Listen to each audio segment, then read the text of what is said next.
Hey there, lovebirds. Welcome back to OMG Kiss Me, your one-stop YouTube channel for all things dating and relationships. If you're new here, I'm your host and relationship expert, Serena, ready to guide you towards better relationships and happier dating experiences. Don't forget to hit that subscribe button, like this video, and hit the bell to be notified whenever we post a new video. Let's dive in, shall we? Today's topic is one that I know resonates with a lot of you out there. Approach anxiety.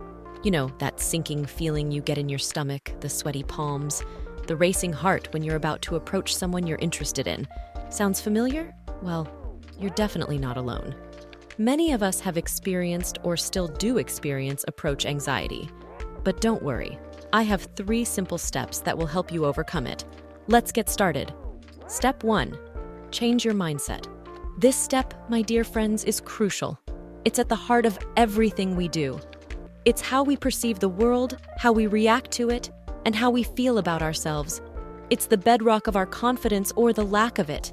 And this is why we need to start here, at the very root of our anxiety. So let's dive a bit deeper, shall we? Anxiety, as we know, often comes from a place of fear, and fear is usually linked to a negative outcome.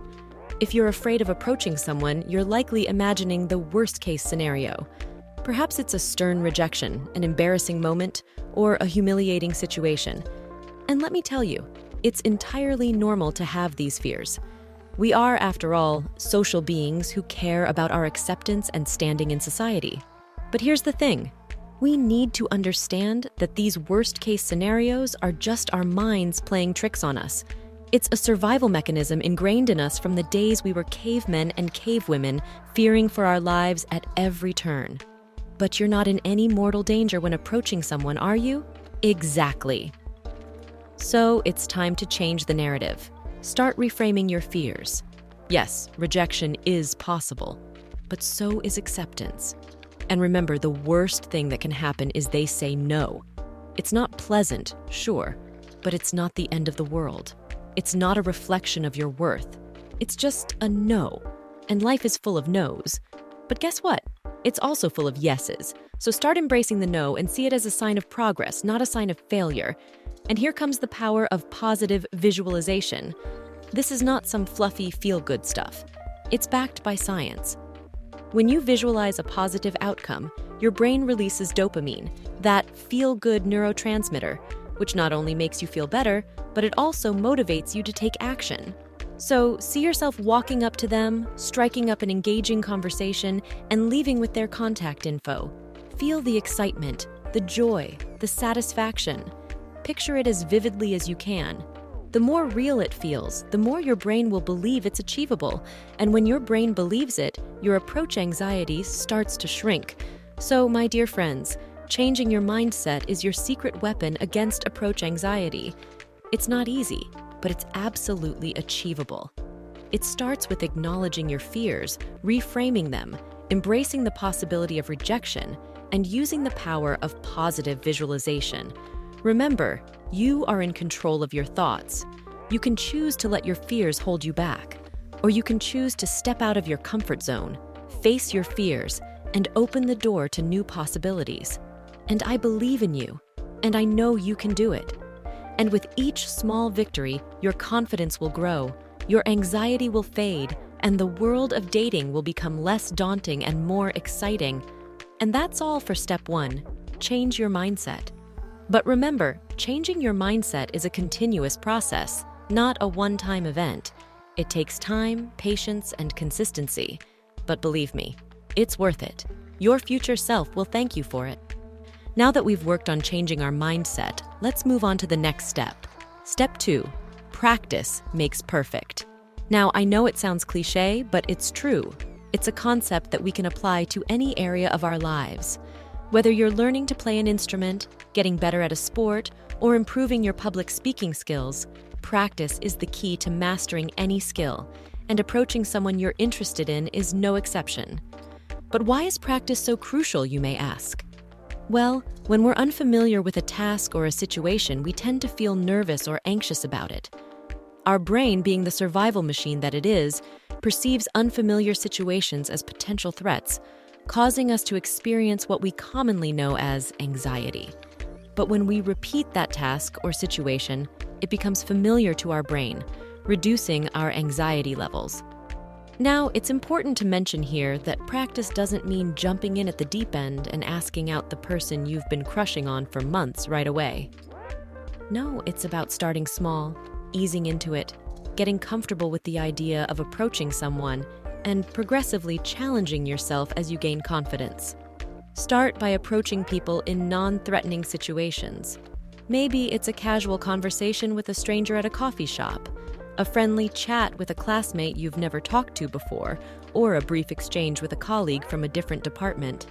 It doesn't have to be the person you're most attracted to right off the bat. It can be anyone, really. The goal here is not to score a date, but to get comfortable with initiating a conversation, breaking the ice, expressing your thoughts, and dealing with different responses. Remember, the more you practice, the more you'll learn. Each interaction is a learning opportunity. You'll discover what works, what doesn't, how different people respond, and how you can adapt your approach. Every interaction is a step forward, no matter how small. As you gain confidence and feel comfortable starting conversations in different settings, you can start challenging yourself. You could approach people in social situations like parties or events where the dynamics are slightly more complex. You could start a conversation with someone you find attractive, not with the intention of asking them out right away, but simply to practice your conversation skills. And remember, it's okay to feel nervous, to fumble, or to have awkward moments. It's all part of the learning process. And trust me, people are usually more understanding and forgiving than we give them credit for. And as you practice, not only will you become better at approaching people, but you'll also realize that the fear you had, the anxiety you felt, was much bigger in your head than it was in reality. You'll discover that you're capable of more than you thought, and that will boost your confidence and reduce your approach anxiety. So, step 2 is all about practice, practice, and more practice. It's about starting small, easing into it, challenging yourself, learning from each interaction, and gradually building your confidence. It's about understanding that it's okay to make mistakes, and it's okay to feel nervous. It's about taking one small step at a time, knowing that each step takes you closer to becoming comfortable and confident in approaching someone you're interested in. And remember, every master was once a beginner. Every pro was once an amateur. So don't be discouraged if you don't see results immediately. Keep practicing, keep learning, and I assure you, you will overcome your approach anxiety. And that's all for step 2. Practice makes perfect. Remember, progress is progress, no matter how slow. Celebrate your small victories, learn from your setbacks, and never stop practicing. All right. Now that we have our mindset adjusted and have been practicing, let's move on to the final step in overcoming approach anxiety. This one, my friends, is a major game changer, and it's called Step 3. Focus on them, not you. Now, what do I mean by that? Well, most of the time, approach anxiety comes from being overly self-conscious. We're so worried about how we look, how we sound, what impression we're making, that we forget the whole point of approaching someone, which is to get to know them better. It's like trying to drive a car but constantly staring at the dashboard instead of the road. The dashboard is important, yes, but if you don't look at the road, you're going to crash. Similarly, while self-awareness is crucial, excessive self-focus can make us lose sight of the other person and make our approach anxiety worse. But how do we shift this focus? Here's where it gets interesting. You start by being genuinely curious about the other person. Now, I don't mean curiosity in a prying or intrusive way. I'm talking about being genuinely interested in understanding the other person, their perspectives, their interests, their experiences. When you shift your focus in this manner, you not only alleviate some of your own self-consciousness, but also create a sense of connection with the other person. Because guess what? People love to be listened to. They appreciate when someone takes an interest in them. And when they feel that connection, they're more likely to respond positively to your approach. But what if you're an introvert? Or what if you're not naturally curious? Don't worry, this is something that can be developed. Start by asking open-ended questions, ones that don't just elicit a yes or no answer. Ask about their opinions on a topic, about their favorite hobbies, about a book or a movie they recently enjoyed. As you listen, you'll find threads to explore, things you can relate to or are curious about. It becomes a dialogue, an exchange, rather than a one-sided barrage of thoughts. And remember, it's not an interrogation, it's a conversation. So, share a bit about yourself as well, but keep the focus on them. And you know what's fantastic about this? As you focus on the other person, your anxiety naturally begins to fade, because your brain can't focus on two things at once with the same intensity. By focusing on the other person, you're indirectly reducing the attention on your anxiety. Also, when you shift the focus from yourself to the other person, you start to notice things you might have missed otherwise. You notice their body language, their tone, their expressions, and these can give you valuable cues on how to steer the conversation. So, step 3, in essence, is all about switching the focus from you to them, from your anxiety to your curiosity. It's about creating a genuine connection, making the other person feel seen and heard, and making the conversation more engaging and less stressful.